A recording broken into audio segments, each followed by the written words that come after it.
Todos los países del mundo en estos momentos están reformando la educación pública. Existen dos razones para ello. La primera es económica. La gente está intentando resolver cómo podemos educar a nuestros niños para que ocupen su lugar en la economía del siglo XXI. ¿Cómo hacemos eso? Si ni siquiera podemos anticipar cómo será la economía al final de la próxima semana, como esta reciente crisis lo está demostrando. ¿Cómo hacemos eso? La segunda razón es cultural. Todos los países del mundo están intentando resolver cómo podemos educar a nuestros niños para que tengan sentido de identidad cultural, para poder legarles los genes culturales de nuestras comunidades y a la vez formar parte del proceso de globalización. ¿Cómo cuadramos ese círculo? El problema es que están intentando enfrentarse al futuro, a base de hacer lo mismo que en el pasado. Y en el proceso están alineando a millones de niños que no ven ninguna utilidad en asistir a la escuela. Cuando nosotros íbamos al colegio, nos retenían allí con la historia de que si trabajábamos mucho y sacábamos buenas notas y luego estudiábamos un título universitario, tendríamos un trabajo. Nuestros hijos no se creen eso. Y hacen bien, por cierto. Es mejor tener una titulación que no tenerla, pero ya no es ninguna garantía. Y especialmente no lo es si el camino hacia ella marginaliza la mayoría de cosas que tú consideras importantes acerca de ti mismo. Hay gente que dice que hay que subir los estándares, que eso sería un avance. Ah, ¿sí? Sí, lo deberíamos hacer. ¿Y por qué ibas a querer rebajarlos? No me he encontrado con ningún argumento que me convenza para bajarlos. Pero subirlos, por supuesto que habría que subirlos. El problema es que el sistema educativo actual fue diseñado, concebido y estructurado para una era diferente.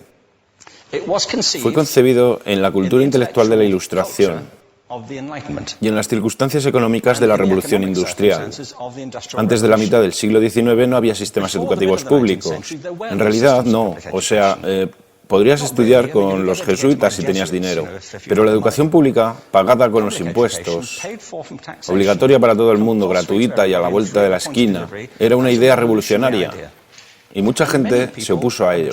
Decían, no es posible para muchos niños pobres que están en la calle beneficiarse de la educación pública. Son incapaces de leer y escribir. ¿Por qué perder tiempo con esto? Y también se asienta sobre una serie de suposiciones sobre la estructura social y la capacidad de las personas. Fue dirigido por el imperativo económico de aquel momento, pero a lo largo de todo ello se infiltró el modelo intelectual de la mente, el cual era esencialmente la idea que la Ilustración tenía sobre la inteligencia. La auténtica inteligencia consistía en cierta capacidad para el razonamiento deductivo y un conocimiento amplio de la cultura clásica. Se podría resumir en capacidad académica. Y esta idea está fuertemente enraizada en la reserva genética de la educación pública. El creer que hay dos tipos de personas, académicas y no académicas, y la consecuencia de eso es que mucha gente brillante se creen que no lo son porque han sido evaluados siguiendo este concepto de mente. Así que tenemos dos pilares gemelos, el económico y el intelectual. Y desde mi punto de vista, este modelo ha causado caos en la vida de mucha gente. Ha habido gente que se ha beneficiado maravillosamente de él, pero la mayoría de la gente no. En lugar de beneficiarse, sufren de esto. Una epidemia moderna, mal ubicada y también ficticia. Esta es la plaga del síndrome de déficit de atención e hiperactividad, TDAH. Este es un mapa de la incidencia del TDAH en Estados Unidos, el mapa de prescripciones médicas para el TDAH. No me malinterpreten, no quiero decir que el síndrome de déficit de atención no exista. Yo no tengo la formación necesaria para ello. Sé que la amplia mayoría de psicólogos y pediatras creen que sí, pero aún es un tema a debatir. Lo que sí me consta es que no se trata de una epidemia. Estos niños están siendo medicados tan rutinariamente como a mi generación nos quitaban las amígdalas, por los mismos motivos caprichosos y por la misma razón, la moda de la medicina. Nuestros hijos están viviendo en el periodo más intensamente estimulante de la historia de la Tierra. Están siendo acosados con información y les están reclamando su atención desde todos los medios. Los ordenadores, los iPhone, las vallas publicitarias y cientos de canales de televisión. Y nosotros les penalizamos por distraerse. ¿Distraerse de qué?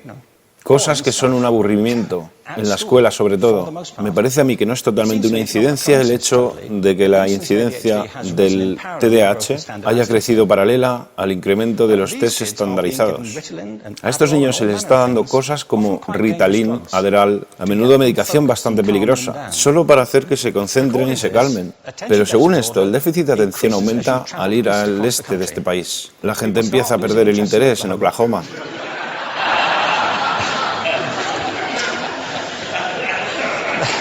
Ya casi no pueden pensar en Arkansas. Y para cuando llegan a Washington, lo han perdido completamente. Y hay distintas razones para ello. Es una epidemia ficticia. Si lo piensas, las artes, y no quiero decir que sea exclusivo de las artes, creo que también es cierto para las ciencias y para las matemáticas, pero permítanme hablar en particular de las artes, porque ellas son las víctimas de esta mentalidad en especial. Las artes tratan especialmente la idea de experiencia estética. Una experiencia estética es una en la que tus sentidos están funcionando a su máxima capacidad. Cuando te hallas presente en el momento actual, cuando vibras con la emoción de lo que estás experimentando, cuando estás plenamente vivo. Y la anestética es cuando cierras tus sentidos y te atontas ante lo que está sucediendo. Y muchos de estos medicamentos hacen eso. Estamos haciendo pasar a nuestros hijos por el sistema educativo a base de anestesiarlos. Y yo creo que deberíamos estar haciendo exactamente lo contrario.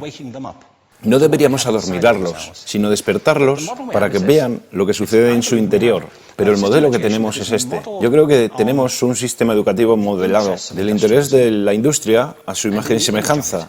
Les daré un par de ejemplos. Las escuelas aún están organizadas como si fueran fábricas. Tienen timbres que suenan, instalaciones separadas, están especializadas por asignaturas. Aún educamos a los niños por lotes. Les hacemos pasar por el sistema según su grupo de edad. ¿Por qué hacemos eso?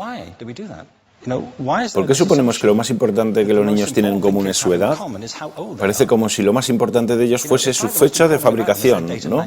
Bueno, yo conozco niños que son mucho mejores que otros niños de su edad en distintas disciplinas, o en diferentes momentos del día, o que son mejores en grupos pequeños o en grupos grandes, o que simplemente trabajan mejor solos. Si te interesa el modelo de aprendizaje, no puedes empezar con esta mentalidad de cadena de montaje. Se trata esencialmente de una conformidad. Cuando ves el incremento de los exámenes estandarizados y de los currículos estandarizados, todo se basa en la estandarización. Yo creo que tenemos que ir justamente en la dirección opuesta. Esto es lo que quiero decir cuando hablo de cambiar el paradigma. Hay un estudio estupendo que se ha hecho recientemente acerca del pensamiento divergente. El pensamiento divergente no es lo mismo que la creatividad. Yo defino la creatividad como el proceso de tener ideas originales que tengan valor.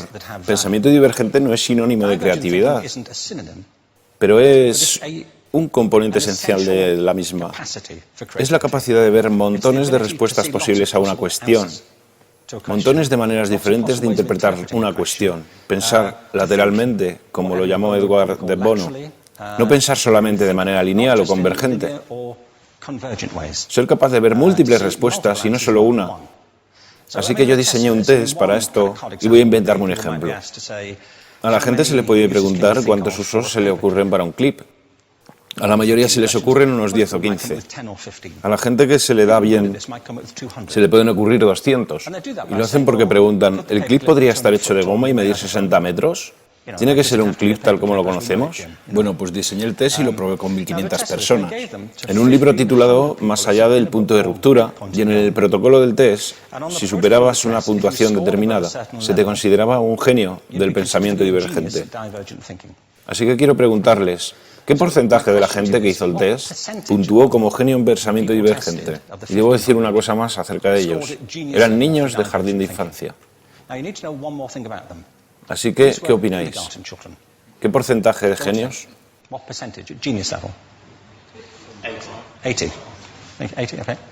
98%. Bueno, la cuestión es que era un estudio longitudinal, así que los mismos niños volvieron a hacer el test 5 años después, en edades entre 8 y 10 años. ¿Qué pensáis? ¿50%? Volvieron a hacerles el test otra vez, 5 años más tarde, cuando tenían entre 13 y 15 años de edad. Y se observa una tendencia, ¿no? Bueno, esto nos indica algo interesante, porque se supone que tendría que ser al revés, ¿no? Empiezas no siendo muy bueno, pero mejoras a medida que te haces mayor. Pero esto demuestra dos cosas. Una es que todos nosotros tenemos esta capacidad. Y la otra es que esta capacidad se deteriora en general. Muchas cosas les han pasado a estos niños durante su crecimiento, pero yo estoy convencido que lo que más les ha influenciado es que a estas alturas ya han obtenido una educación académica. Se han pasado 10 años en la escuela, oyendo que solo hay una respuesta correcta. Esta es la parte de atrás del libro, pero no la mires. Y no copies, porque eso es engañar. Fuera de las escuelas, a eso se le llama colaboración. Esto no sucede porque los docentes así lo quieran. Es simplemente porque sucede así. Es porque se halla presente en la reserva genética de la educación. Tenemos que pensar de forma diferente acerca de la capacidad humana. Tenemos que superar esta vieja idea acerca de lo académico y lo no académico, lo abstracto, lo teórico, lo vocacional, y empezar a verlo como lo que es, un mito.